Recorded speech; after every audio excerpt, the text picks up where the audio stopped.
दोस्तों, तो आप लोगों के सामने मैं 11वां अध्याय कार्तिक मास का पेश कर रही हूँ, जो कि कल 26 अक्टूबर को पढ़ा जाएगा। तो जो भी अब मेरे चैनल पे नए हैं वो मेरे चैनल को सब्सक्राइब कर दीजिए, लाइक करते रहिए, शेयर करते रहिए।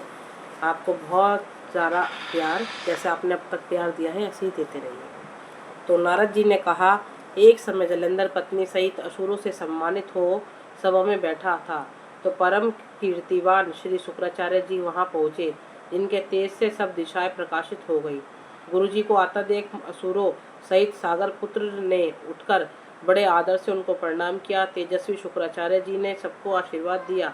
फिर एक आसन पर बैठकर सब दैत्य भी यथा स्थान पर बैठ गए और सागर पुत्र ने नम्रता से यह प्रश्न किया, हे गुरुजी, राहु का सिर किसने काटा था? ये असुरों ने शुक्राचार्य जी से प्रश्न किया, आप हमें यह बतलाएं। इस पर श्री शुक्राचार्य जी ने विरोचन पुत्र हिरण्यकशिपु को और उसके धर्मात्मा पौत्र का परिचय देकर देवताओं और असुरों द्वारा समुद्र मंथन को संक्षेप में सब कथा कहकर यह बतलाया कि जब समुद्र से अमृत निकला था तो उसे देव रूप में राहु पीने चला। इस पर इंद्र के पक्षपाती भगवान विष्णु ने राहु का सिर काट डाला। यह सुनने के साथ ही जलंधर के नेत्र लाल हो गए। उसने बड़ा क्रोध किया। फिर अपने दस्मर नामक दूत को बुलाकर गुरु को कहा हुआ सब वृतांत सुनाया। उसे यह आज्ञा दी, तुम शीघ्र ही इंद्रपुरी में जाकर इंद्र को मेरी शरण में लाओ। दस्मर जलंधर का बड़ा निपुण दूत था।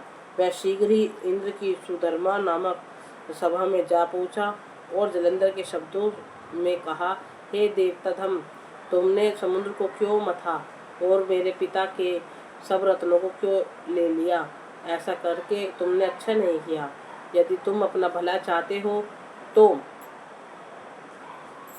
उन सब रत्नों सहित देवताओं के साथ मेरी शरण आ, अन्यथा हे सुराधम, मैं सत्य कहता हूँ कि तेरा राज्य ध्वंस हो जाएगा। इस पर इंद्र बहुत विस्मित हुआ और कहने लगा, पहले सागर ने मेरे भय से सब पर्वतों को अपनी कुक्षी में क्यों स्थान दिया? मेरे शत्रु को दैत्यों की क्यों रक्षा की? इसी कारण मैंने उनको सब रत्न हरण किए हैं। मैं भी सत्य कहता हूँ कि मेरा द्रोही सुखी नहीं रह सकता। इंद्र की बात सुनकर वह दूत शीघ्र ही जलंधर के पास आया। सब बातें उसे कह सुनाई, जिन्हें सुनते ही वह दैत्य मारे क्रोध के अपने होठ काटने लगा और देवताओं को जीतने के लिए उसने उद्योग आरंभ किया। फिर तो सब दिशाओं तथा पाताल से करोड़ों दैत्य उसके पास पहुंच गए। शुभ निशुभ सेनापतियों को साथ लेकर जलंधर इंद्र से युद्ध करने लगा। शीघ्र ही इंद्र के नंदन वंश में उसने अपनी विशाल सेना उतार दी। वीरों की शंख ध्वनि और घोर गंजन से इंद्रपुरी गूंज उठी। अमरावती छोड़ देवता उनसे युद्ध करने चले। भयानक मार काट हुई। दोनों पक्षों के आचार्य अपने अपने मृतकों को जलाने लगे। असुरों के आचार्य गुरु शुक्र अपनी मृत संजीवनी विद्या से और देव गुरु बृहस्पति द्रोणागिरी से औषधि लाकर मुर्दों को जलाते रहे। इस पर जलंधर ने अपने गुरु शुक्राचार्य जी से क्रोध होकर कहा, मेरे हाथ से मरे हुए देवता जी कैसे जाते हैं? जिलाने वाली विद्या तो सब उसके आपके पास ही है, फिर यह क्या बात है? इस पर श्री शुक्राचार्य जी ने कहा, देवगुरु श्री बृहस्पति जी द्वारा द्रोणागिरी से औषधि लाकर देवताओं के जिलाने की बात कह दी। यह सुनकर जलंधर और भी क्रोध हो गया। श्री शुक्राचार्य जी ने कहा, क्रोध क्यों होते हो? यदि शक्ति हो तो द्रोणागिरी पर्वत को उखाड़कर समुद्र में फेंक दो, तब मेरे कथन की सत्यता प्रमाणित हो जाएगी। इस पर जलंधर क्रोध होकर शीघ्र ही द्रोणागिरी पर्वत के पास जा पहुंचा और अपनी भुजाओं द्वारा उसे जड़ से उखाड़कर समुद्र में फेंक दिया। यह भगवान शंकर का तेज था, इसमें जलंधर की कोई विचित्रता नहीं। पश्चात यह सागर पुत्र युद्ध भूमि में आकर बड़े वेग से देवताओं को संहार करने लगा।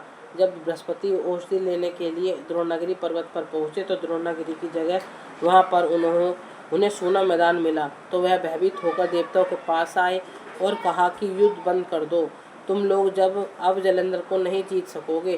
पहले इंद्र ने जो भगवान शंकर का अपमान किया था, यह उसी का फल है। यह सुनकर देवता युद्ध की आशा त्याग अत्यंत ही व्याकुल हो इधर उधर भाग निकले। सिंधु सूत निर्भय होकर अमरावती में प्रविष्ट हो गया। इंद्र आदि देवताओं ने गुफाओं में शरण ली।